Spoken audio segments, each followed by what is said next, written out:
and one that is fraught with lots of historic mistrust, distrust, anger, and reactive behavior over the course of the past 2,000 years. So, in the Bible, we learn that there are unique individuals who have leadership roles. They are dominantly in three categories: the Kohanim, the priests, kings, and prophets.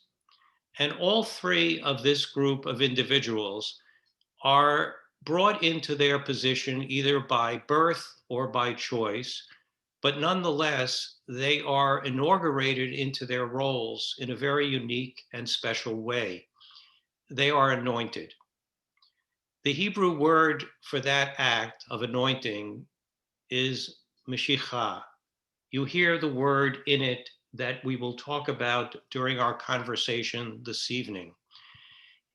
In the Bible, it is an anointed priest, Kohen, an anointed king, an anointed prophet.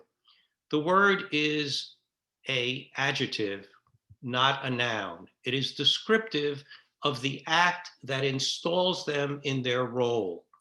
And when you think about that, we have similar processes here in the United States with the inauguration of a president. It is a public confirmation of a reality that has already taken place. The inauguration doesn't make the individual the president. That inauguration confirms in a public way what is already known and believed and accepted. In the same way, a Kohen was a Kohen. They were part of the three families, Kohat, Merari, or Kohat. And that's who they were.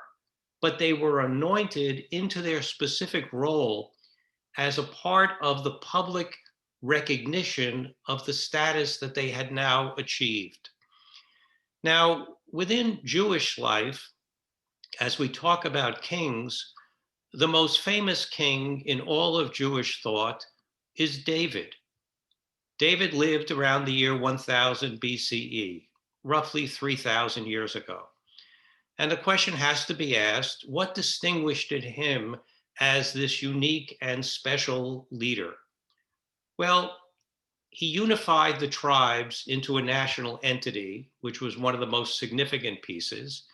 He created an army that was powerful and successful in securing the borders of the country. And as a result of that, internal to the country, there was stability, there was prosperity, because there was a sense of safety and security that took place. He also created a central capital. And what has been paralleled in other circumstances in the United States and in Europe, especially in the Vatican, the capital that David chooses is not part of the land of any of the 12 tribes. He takes a piece of land from the Jebusites, one of the indigenous tribes of the area, and creates his capital known as Jerusalem. It becomes kind of a paradigm that works in the memory of the Jewish people in times of crisis or in times of difficulty. The idea of David becomes mythic in the historic psychic memory of the Jewish people, but it is a convertible idea. It comes into the thinking when instability or the people have been conquered. What happens is that at times of external threat, the memory of that time, even though it might have been centuries before, goes back to the idea of the time that is now historical memory of how great things were when David was king. At the time of Isaiah, which is 7th century BCE, the Israelite nation is invaded by the Assyrians. And once again, the memory kicks in about, wouldn't it be great if a king like David were to return or arise who would rescue us?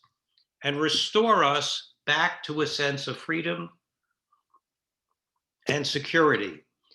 And what I'm building for you right now is the origin of the concept that ultimately weighs and comes and goes and gets built on and changes over the next 700 years until we come to the first century.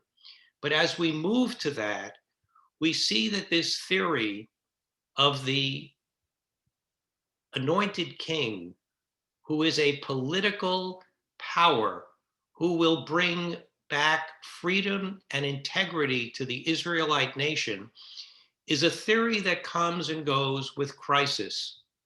It recedes in stability, not dissimilar from the way human beings act when they're under stress. Everything is terrible, and they think about things that are annoying them. And then when things get better, it kind of slips aside. Many people do that with their jobs, that they dislike in crisis, and then they kind of make up for it when things calm down. As this evolves to the Babylonian exile, the Babylonian destruction in 586, when the Empire of Babylonia comes and takes away a percentage of the people in Israel and conquers them, we have a circumstance once again of enormous stress on national integrity. They've been conquered by an outside foe. And there is both despair and also hope that there would be some leader that would help them along. What actually occurs is that leader comes forward not from within the Jewish people, but from within the Persians. The king Cyrus, who comes and destroys the Babylonians and has a different view of empire building, and in fact allows the people to return if they choose to. And we're well aware that only a certain percentage of the Jewish community in Babylonia actually left. Many of them remained there because we know that over the course of the centuries, there was a vibrant, active Jewish presence in Babylonia. And many things happened in Babylon within the Jewish ideology. One of them has to do with the kippah, the covering of heads. It was a custom that was learned from the Babylonians, who covered their heads in respect for their idea of God. We also know that when the time of the Talmud came in two variations. The one that was written by the Jewish community in Babylonia, and the community that was in Israel, who created the Jerusalem Talmud, those who still remained there. So Cyrus, when he comes and conquers the Babylonias, allows Jews to return back to the land and to rebuild the temple. He is not concerned about the rebuilding of the temple. And that's during the time of the prophets of Ezra and Nehemiah, who describe the return back and the psychological distress of the people having come out of this 50-year horrific period.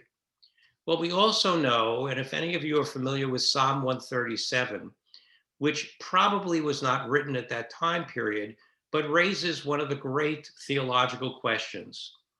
By the rivers of Babylon, we sat down and wept. How do we worship God in a far off land? And what that is really signifying is, was it only possible to worship God in a territorial way within the confines of the temple in Jerusalem? But if the temple is destroyed and you're somewhere else, is God more universal?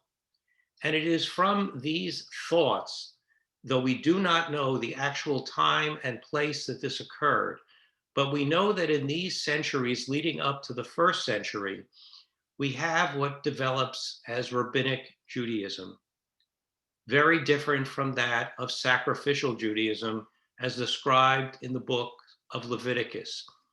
So as we move forward, the Persians only last for a very short time, and they're conquered by the Greeks. And the Greeks are a very different model of empire.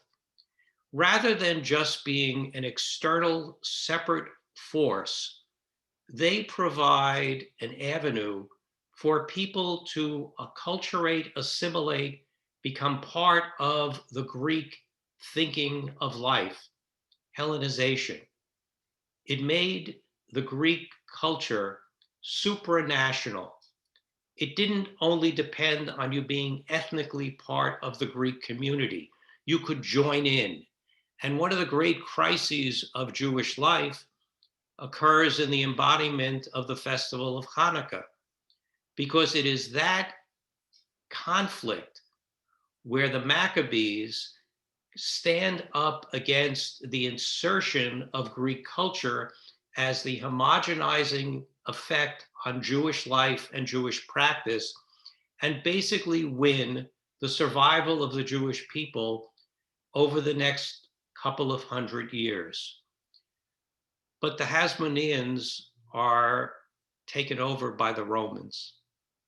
And if you know your kind of history, the Romans are able to conquer the Greeks not by ideology, but by sheer military power. In many ways, the Romans adopt many of the prior Greek experiences. They rename the universe of gods, but they carry forward the same thoughts and ideas. And they conquer the land of Israel in a very, very harsh and dominant way. They even changed the name of the country to Palestine, Philistina, as it referred back to the Philistines, who had been the sea people from days before. So there is a lot of anxiety going on, and there is a lot of immediate memory of being free and independent, linking that to the historic ideology of King David of old. And what we see as we approach the first century is a reclamation of this idea of the messianic king, the anointed king who would rescue the Jewish people from the tyranny of the Romans. We also know that at that particular point in time, the Jewish community saw things as so terrible and horrible that for many, they believed that the world was coming to an end. Now, the word or the category for that idea is known as eschatology. And there are different forms of eschatology. One of them that I think you're familiar with is known as apocalypse. Apocalypse is the violent destruction of everything that's around us. It's a form of eschatology. And there were those within the very vibrant and diverse Jewish community of the first century who truly believed that the world was coming to an end, and that only by God's intervention would the world survive. Now, some of the various groups that existed during this time period, for those of you who traveled to Israel and gone down to around the Dead Sea, we know that there were groups of people known as the Essenes who had kind of left society and culture in the cities and gone into this monastic kind of life far away from everything else. We knew there were a group of people known as Sicarii because they carried these very sharp and small knives and were kind of like the Jewish domestic terrorists of the day, going out and trying to hunt down Roman soldiers.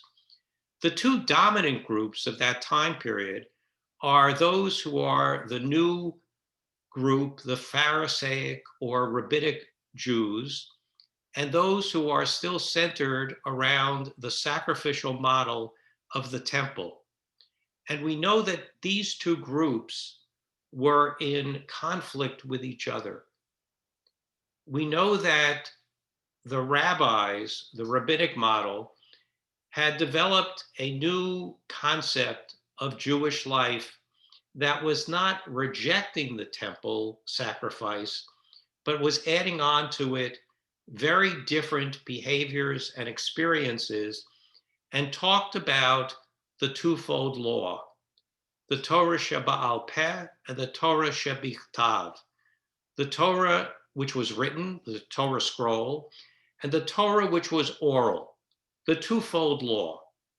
Well, the temple sacrificial cult rejected that without any point. They said it doesn't exist.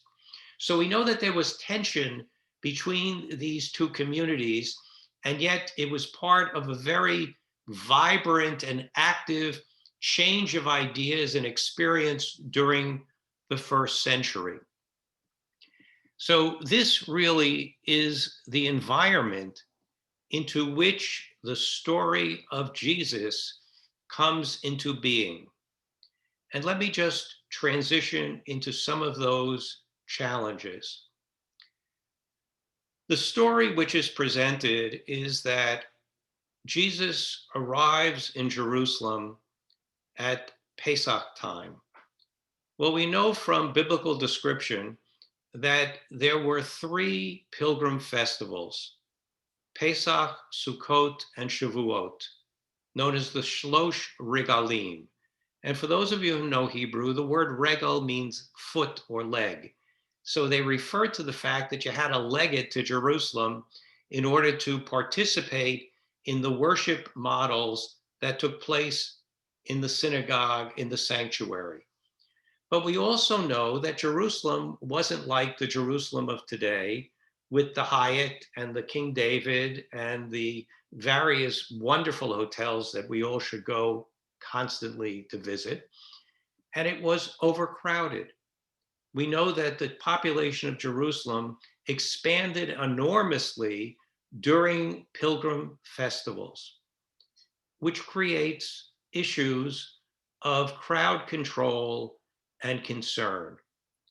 Well, the Romans knew enough about Jewish history, culture, and behavior, and were smart enough in their own perception that they were concerned about Passover being a festival of freedom, that this was a good time to have a revolt. Just like if you wanted to have a revolt in the United States, you wouldn't do it on Thanksgiving. You might want to have it happen on July 4th so that you had a psychic backdrop for it to occur. So the Romans are really very much concerned about what are they going to do.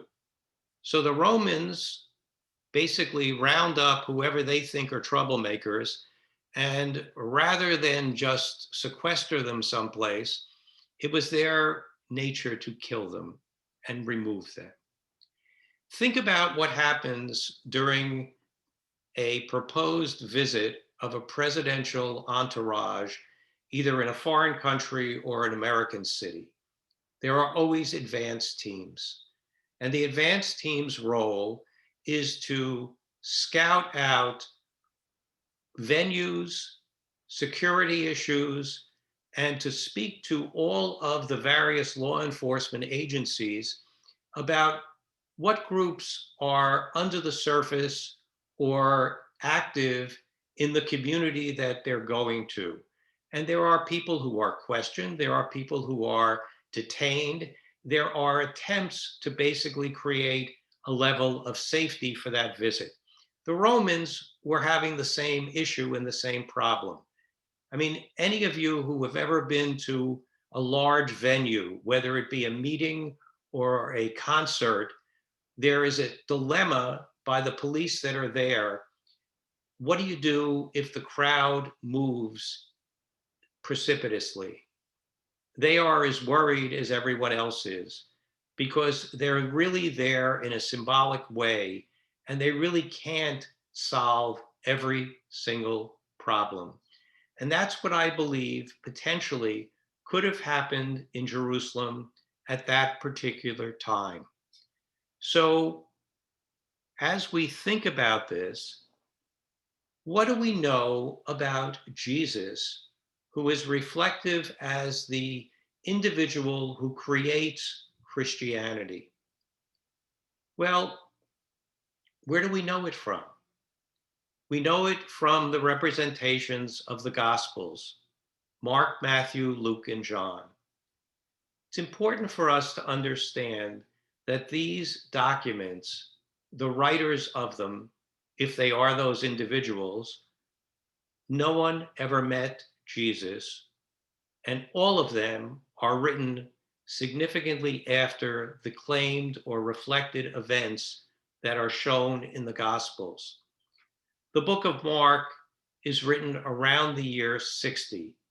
Matthew and Luke between 85 and 90, John 100 to 110. So they're all non-contemporaneous history. And even though it might sound terribly hard to imagine or maybe very disturbing, it needs to be said, and I do this with my students also, there is no existent contemporaneous history of Jesus. Let that sink in for a second. There is no contemporaneous history or references to Jesus in the time that he was supposed to have lived and died. No history was written at that time that reflects anything about this individual. And we know that this is a time when there was history being written, especially within the Jewish community. There was a historian known as Josephus, and there were other Roman historians, but there is none. And there are some scholarly theories about them. And in no particular order, let me present them to you. The first I'm going to present is whatever happened was such a small event that it didn't rise to the level of being reported or impacting people's ideas. Doesn't mean that it didn't happen later as the story evolved. The second is whatever was written then was lost in time somehow. And probably the most controversial, though it is supported by other scholars, is that whatever is reflected never happened at all. It was all developed and created. I'll let that percolate with you for a second. Because regardless, we must acknowledge, and I mean this in all sincerity, that 2,000 years of reality and facts on the ground regarding Christianity and the claim that Jesus is real and critical to the Christian faith is a fact. So that, yes, we can look back and wonder what really happened. Did it really happen at all? It almost is an interesting fact, but it doesn't necessarily change the reality of the past 2,000 years. So what happened? Whatever the facts. The Jewish community was looking at that time and hoping for a king to arise like David, who would restore the sovereignty and throw out the Romans. In the Christian text, we are introduced to a couple of fascinating experiences that kind of underline part of the parting of the ways. Remember that famous line that is put into the mouth of the individual Jesus, render unto Caesar that which is Caesar's, which is basically a claim that we are not revolutionary. He is not the character who's going to start a revolt against the Romans. Moving forward and then coming back, we know that in the year 70, there was an attempt at a revolt and the temple was destroyed. And we know that in the year 135 CE, Bar Kokhba starts a revolt against the Romans also. So there was an attempt. So, taking into consideration what the expectation of the Jewish community was based on history and evolution of the idea, the fact remains that after Jesus no longer existed, if he existed at all, the Romans were still there. Jews rejected the claim of his followers because nothing had changed. Now, I'm going to move forward and once again come backwards. Ultimately, several decades later, Paul, who is the shaper and former of what becomes Christianity, acknowledges that there's a problem there. And his answer, or his attempt at an answer, is the concept of the second coming, that Jesus will return again.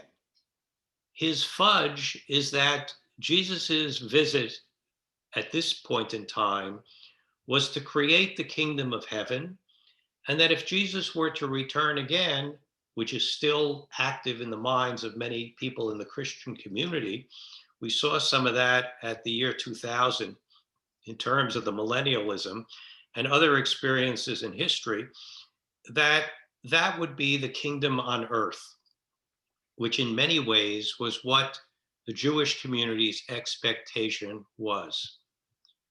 An interesting side story. Many of you are familiar with the great Jewish thinker Martin Buber. Martin Buber taught at the University of Heidelberg, and there's a story which is attributed to him. Whether it's true or not, I cannot vouch for it, but I love the story nonetheless. As the Nazis gained more and more control of Germany, the other professors at the university were extremely hostile to Martin Buber prior to his leaving Germany. And it's reported that at a faculty meeting, Buber got up and was attributed at saying the following: you know, we Jews are still hoping for the coming of a messianic character. You as Christians believe that that personage has already come and is going to come back a second time. So could we all just step back and let's wait till Jesus comes back a second time, and we're going to ask him whether he's happy with the way things are or not. And until then, can we just figure out how to live together? Well, clearly that wasn't the case, but it underlines 2,000 years of anti-Judaism that evolves out of the conflict of brothers and sisters in the early days of the creation of Christianity. I mentioned to you about Paul, and Paul is the creator in his writings and his preaching of the conceptualization that Christianity carries and holds tightly to today. It is through his messages that the threads and shapes of the message of death and resurrection becomes the focal point theology of Christianity. Paul really had no interest in the human Jesus, the life of Jesus, the walking around and teaching or whatever may have been attributed to him. He was interested really, or captivated in many ways, by the death and resurrection that becomes the core message of Pauline Christianity. Now, at the same period in time that we're talking about, Rabbinic Judaism, which we are the heirs of as part of our community, and all of the various variations of Jewish experience today, believed and taught a three-part theology. The first part, and this is not gender specific, but it's just the way the times were referred to. There is a Father God that cares for each individual in the world, Jewish individual.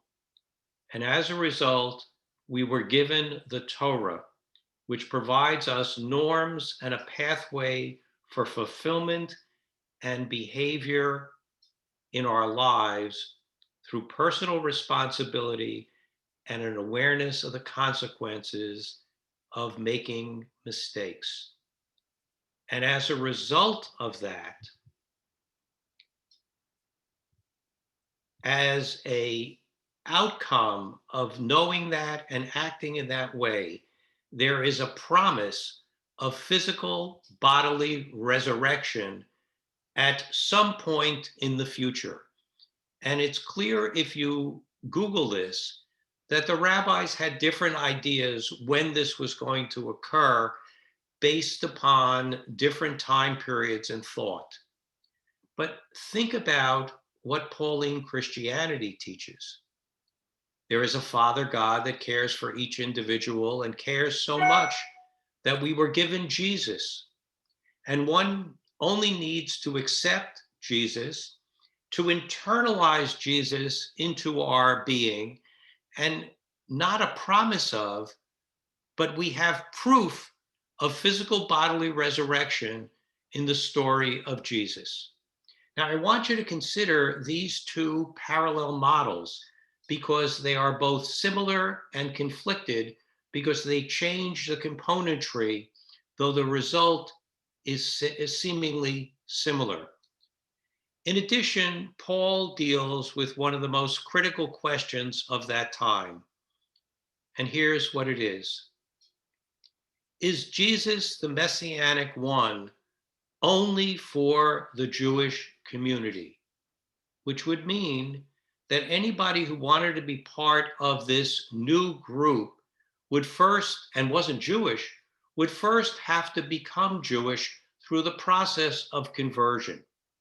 He answers that question in the Epistle to the Romans, where he says it is no longer necessary for you to be circumcised.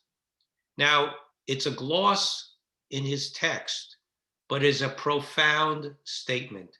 It is at that moment that whatever this group might be becomes separate and discrete from Judaism. And what is somewhat conflicting and hard to sometimes realize is that in a scholarly way, we mark this demarcation. In the period before, we refer to it as, and it's an oxymoron, Jewish Christianity. And afterwards, we refer to it as Gentile Christianity because the origin of the individuals who join that community are Gentile. They are not Jews. Now, one of the things that we learn from this is who were the initial adherents? How did it grow in the first and second century? We know that at that particular point in time, there was a failure of whatever the religious systems of the Romans were. And there were people known as Yirei Adonai, respecters of Adonai, people who were quasi-proselytes, who were on their way into the Jewish community, but had not yet made the final commitment.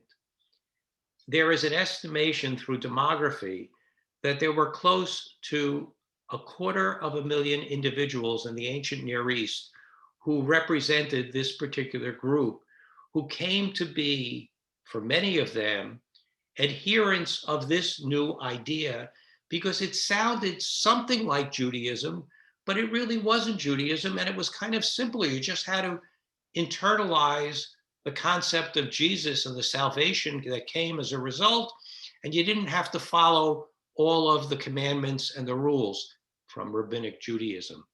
We also know that by the year 70, there is no sacrificial model Judaism. Once the temple is destroyed, they don't exist anymore. And the only Judaism that survives is rabbinic Judaism. What I am presenting to you at this moment reflects in some ways the parting of the ways and the challenge that it presents. Because the question is, why are there still Jews? How could there still be Jews in the world? The new truth has come. The new reality has become. Therefore, Jews are in error. So here comes the 5-point Kotok plan for what has happened. And this is from the perception of Christianity. Number one, God chose the Jews. God gave the Jews Jesus. The Jews rejected, killed, whatever word you like, Jesus. God has rejected the Jews. Those who accept Jesus are the new Israel, the new covenant, the new chosen people. Now, if you look at the Torah regarding chosenness, it really had to do with the idea of being a mamlechet kohanim v'goy kadosh, a kingdom of priests and a holy nation. Chosenness in negative sense is really a creation of the way Christianity differentiates itself from Judaism. It also does some other important destructive things. It creates an idea that Jews are in error, that Jews are anathema, that Jews must be converted, killed, or shown the light of how their error is. The idea being that Christianity has replaced Judaism. And you see that in some very subtle ways even today. The concept of Old and New Testaments. It's a hierarchical model. And given the choice, wouldn't you rather have the new rather than the old? And there are other things that have taken place that are part of it in the horrific history of the past 2,000 years of anti-Judaism. The idea being that Jews needed the salvation of the church. I direct you to the Catholic Church's statement in 2015, not in 1000 BC, AD, but in 2015, where it finally says Jews do not need to be converted in order to get salvation. Now, I know I have presented an enormous amount of material and I'm not done yet, and I hope you don't mind me babbling because I really think that this is very critical. As Christianity differentiates itself from Judaism, it also creates a concept which is foreign to Jewish ideas known as original sin. It goes back into the Bible and sees the story of Adam and Eve in a very uniquely different way from the way in which Jews understand it. They decide that because they got rejected out of the garden, that this sin was part of human biology. And they created an ideology that said, through the internalization, through Jesus's sacrificial death, one who internalizes that removes the stigma of original sin. Judaism never had a concept of original sin, never believed it, never thought of it. Totally discrete and different. We also see some other phenomena that take place, and that is the way in which the Gospels try and make Jesus look as if he is a descendant of David. They move his birthplace from Nazareth to Bethlehem. Bethlehem is where David comes from. We also know that the stories of the Gospels say that Jesus spent 40 days in Egypt, in the wilderness. Very similar and parallel to Moses being on Mount Sinai for 40 days. There are a lot of attempts to parallel up with those ideologies of leaders in rabbinic thinking and choice. Think about, if you would, the end of Havdalah when you sing the song Eliyahu Hanavi. It's a beautiful song, but let's look at what the words say. Elijah the prophet, Elijah the Tishbite, Elijah the Giladi. In our days, speedily return with the Messiah, the son, the offspring of David. Im Mashiach ben David. the idea of this role of David as a central concept in Jewish life continues on in our thinking and becomes paralleled in the way that Christianity tries to frame the role of Jesus. So, what we see as Jews continue to exist, even though Christianity believes it has replaced Judaism and sees Judaism as frozen and no longer valid, it is anathema that we exist to the truth claims of Christianity. So they are the successor of Judaism. Judaism is over and is completed in the promise of Christianity. So during this time in the first century, as Christianity starts to develop, there are many, many variations of Christianity. One of the questions settles on, is Jesus a man? Is Jesus God? Is he something, a combination of both? Which ultimately becomes the thought of the Christian community in the concept of incarnation, holy man, holy God. There is only one variant of Christianity which still exists, which only sees Jesus as a human being, and that is the Coptic Church in Egypt.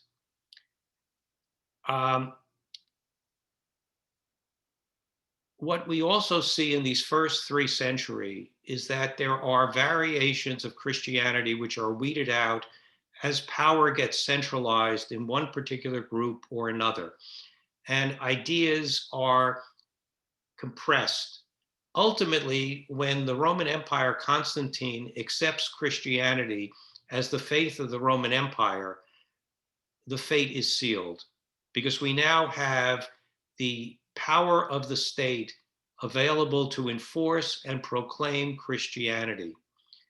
In the year 325, at the Council of Nicaea, various Christian ideologies are ruled out of bounds and unacceptable. Things are consolidated into a central creed which comes out of that meeting. All of the other variants are viewed as heresy. But there is also profound impact on 3 things that take place that continue to differentiate Christianity from its origin family of Judaism. The first is the Christian community adopts the Roman calendar and moves away from its continuation with the Jewish calendar. They no longer celebrate Shabbat. The only day which is observed is Sunday, which for some Christians is viewed as the Sabbath, though it is wrongly understood that way, because what it is a celebration of the resurrection, which is what the Mass is all about. The third impact is using the power of the Roman state. Jews are no longer permitted to accept conversion into our community. Think about that. Almost 1800 years ago, Jews were prohibited from accepting converts, which has created a lot of reactive behavior among Jews and among Christians, which is probably a conversation for a later point. Let's understand, kind of encapsulating here, that there are still many forms of Christianity today that do not accept Judaism as a full and complete and separate faith system. The Baptists, Southern Baptists, do not trust or accept Judaism. There are other variations of communities that do not accept Judaism as valid and faithful. As I mentioned to you, it is only in recent decades that the Catholic Church has acknowledged that Jews are not in need of the salvation of the church. So as we kind of process through, and I know I've laid out a lot of information here today, I hope it made sense, but as they say, the rest is really how we understand history. So what are your thoughts? I've left you speechless. I apologize. If you want to, completely amazing. I mean, a lot of light bulbs went off in my head from things that I've heard before, and you put it all together so beautifully, and your level of knowledge and talent to tell us so much clearly in a short amount of time is really amazing. So thank Well, you. this would have been a longer series of my lectures with my students. You know, I feel very fortunate that my position at the Catholic Seminary, I get to work with the 200 men who are there studying to be priests. And it's kind of a reflection of the fact that the Catholic Church has now acknowledged that they aren't the only show in the world. And I hold back nothing in the stuff that I told you tonight. I tell those students also, even though it's an ultimate, total, for some, revelation that they had no idea about whatsoever. So part of the difficulty for Jews is that because of the terrible history of Jews and Christians, we, for the most part, have avoided interaction. And you know that in terms of the various streams of Judaism in the United States today, the only stream that actually engages in interfaith dialogue of any serious nature is really those within the liberal community. The Orthodox community wants no part of it. The conservative community never really gets schooled or trained in trying to understand and avoid it. Doesn't mean that there aren't some conservative rabbis who are energized or involved in this. But it's important for us to be able to be informed and aware so that we can be honest when we talk to our Christian neighbors, because we need to. John Hill had his hand up. John, you just have to unmute. Thank you. Oh, well, thank you for making my head explode. I'm sorry. Although I'm familiar with a lot of what's discussed. Are you aware of a book called Constantine's Sword? Yes, of course. Read that some years ago. A Jewish friend of mine presented it to me. And the concept that runs, this is a former Catholic priest. I can't recall his name, unfortunately. But his whole point being, or his argument, and he goes on to compare, is that both Christianity and Islam are supersessionist religions. That's Yes. the term he uses. Yes. Christianity sees itself as a supersession, the succeeding, the fulfillment of what God wanted. And Islam equally says the same thing, that yes, we're related to these people, but we are the successors, the logical successors. Yes. That's kind of the tack he takes, as I remember it. Well, I agree with him, and I've met him along the way. But I think it's important for us to understand that this is part of the challenge that we're going to discuss next week when we delve into the issues of Islam and what does Islam really represent. And I am going to be presenting the platform that you're talking about in terms of how it evolves and whether or not it actually impacts Jewish thinking in other than political or sociological ways, and whether it really changes our philosophy or not. And I'll leave that open for the moment. Jim Grant had his hand up. Yes, I thought you gave an outstanding presentation with a very good, I followed along exactly. Of course, I'm 85 years old, and I'm like John Hill there. Except he grew up in the other side of the Presbyterians. I grew up in the Methodist Church, Right. of which I am still a member of Lakewood Methodist Church. And I agree with everything you said, especially up until you talked about the concept of the Old and the New Testament, and your comments there, I would not agree with at all.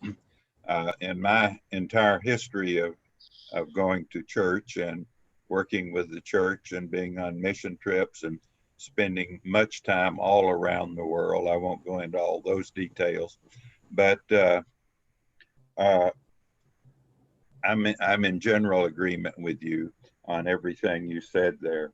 And of course, the divisions come when you get down into the Catholic Church. Certainly, there are a lot of problems there, but I see St. Paul as being the creator of Christianity. That fellow just worked himself to death, and everything you said about St. Paul, I agree with completely. He was a genius. There's no doubt that Paul was a genius. Yes, But he was. to your point about old and new, I think that it also is reflected in the concept of old covenant, new covenant.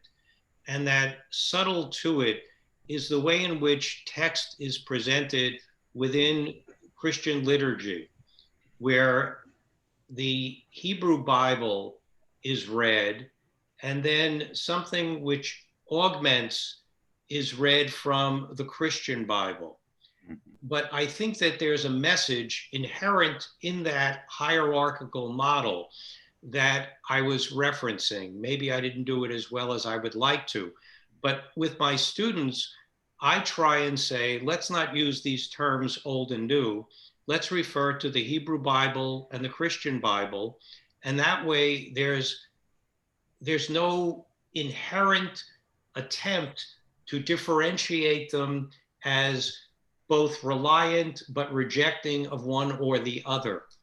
When you look at the Sermon on the Mount in Matthew, when that phrase, you have heard it said, da da da da da, but I say to you, it's that same logic of this is what used to be, but here is the way it should be, or the way that I present it to you.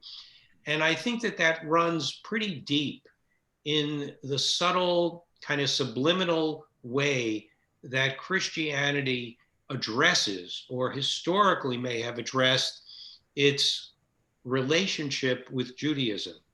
Now, of course, that relationship has become a whole lot more nuanced in the 20th century and moving into the 21st century, because we're not living in feudal times or the Middle Ages or in places where the church, whatever the church might be, was the dominant political force of the country that people lived in. And that's changed things. It's changed things enormously. And I think actually for the better, even though we're all struggling in terms of trying to maintain religious communities in an extremely secular world. We have time for one more question because we're William at the Ramirez hour. has his hand up. Yeah, that's what I was going to say. Go ahead, William. Thank you. And thank you for this very interesting lecture. A couple of things. I was wondering if you're familiar with the annotated New Testament, the Jewish annotated New Yes. Testament by Amy Jill Levine, Absolutely. and what you think about that. And secondly, maybe you could comment. I've long believed that Paul really was responsible for the creation of Christianity, but lately I've begun to wonder what his real motives were. If he was really interested in starting a new religion, or if he was just interested in creating a community of righteous people that would hasten the Messianic age. Well, in regard to the annotated New Testament, I think it's a great book. There's another book that was written by Sam Sandmel, which is probably, I think it's out of print, but if you can find it, it's worth reading. It's called The Genius of Paul. And it's really an important book. Trying to understand the motivation of Paul doesn't provide us with a lot to look at, other than his own writings and speculation of what was going on at the time. I think that looking at the influence that he had reflects the acceptance and the development and the depth of his thinking in terms of the communities that were receptive and supportive of his thoughts. And as I said earlier, we can look at this in a very critical way, which is not really what my purpose is, because the reality of Christianity is real. It exists. My purpose tonight was to provide you with a broader view of where potentially some of the ideas originated from and how they got transformed within a different context. You know, Jews still hold to that ideology, but we can understand in probably the most basic sense that the Jewish perception of what an anointed king would be never fit what the Pauline ideas became regarding the role of Jesus. And that's why I told you the story of Martin Buber, because I think it reflects this kind of unanswerable question. You know, is this your first time or your second when you come back? And let's try and figure out a way to live together in the interim. You know, I'm very thankful for the opportunities that I've had to dialogue within the Catholic Church. I've spent 2 weeks within the Vatican. I was on the interface of the now defunct Synagogue Council of America with the Conference of Catholic Bishops. And we were sitting and talking about very serious and critical issues. And my hope is when we realize that our purpose in dialogue is not to convert or convince the other, but in to share information and to clarify and share, then we can move forward. That was really beautiful, really. And we recently had a couple of presentations by Temple member Leslie Kaplan to teach us how to have discourse with those with whom we might not see eye to eye. So that was a perfect. Jill, I'm going to email you 2 documents that I'd like to share. You can share with your community. One is called Homework for Jews, and the other one's called Homework for Christians. They were originally published a while back for communities that were preparing to enter into interreligious dialogue. And they're very important, instructive documents that talk about a lot of the issues that I've tried to highlight this evening. So I'll email them to you if that's okay. Yeah, that's great. I'm putting my email in the chat. So if you want to make sure you get a copy, please send me an email and I'll get it to you. jsmetlin@gmail.com. Thank you, Rabbi. Ellen, thank you for spending part of your evening with us. Thank you, everybody, for attending. And tell everybody we have our next session Wednesday, same time, same channel. Well, I don't know if it's same channel because Ellen's going to send out the link. April 28th at 7 o'clock, how Islam emerged from Christianity and Judaism. I think we all have a lot to think about, and we are very grateful for your presentation today, Rabbi. My pleasure. All right, then. Good night. Stay safe. Good night. Thank everybody. you for a very informative, interesting discussion. Good. Good night. Thank you so much. Thank you. Good night. Thank you. Good night. Thank you so much. Thank you very much. Good night. Very interesting. Good night. Brad, good to see you again. Good to see you, Bernie. I'll be coming around again to Torah study and wisdom. So looking forward to seeing you and everybody in person again. Good, good. We're gonna leave. Okay, me too. Goodbye.